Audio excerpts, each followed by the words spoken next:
Gitoro Pass nta kintu kinini bivuga ko kuko jewe irya mbere nje ahandi sinahora nshikiye nga nizere kuno musi honza gushikira nza kumenya neza ruko banje gushika kwipomo nkabona ingene bigenda niho nogira icyo mvuze kinini cyane ahandi rego irya application ndayifise mu telefone nari maze kuja gushika ahantu hatatu mugasi nashikiye cyahera ntararonka ku minsi itandukanye. Gitoro Pass nta kibazo mbisanzwe byari byotera kuko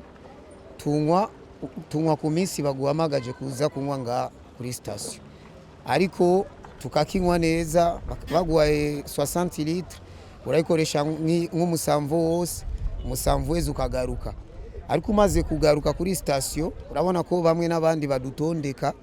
ngaha kugira dutondere igitoro twese dukurikiza amategeko ariko hari amanyanga akogwa haga imbere n'abapompiste n'abasekirite bakaguma binjiza imodoka z'abantu bazinanye ico nico kibazo twebwe dufise mu bisanzwe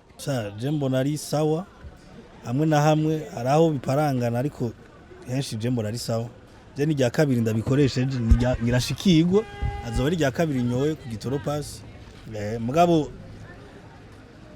haribyo bari baravuze bazoza barakurikiza ku ma plaque igaro rugereza mugabo mbora batabishoboye byashobotse kabisa ko urumva uwe two tunywa uko byahura bwa mbere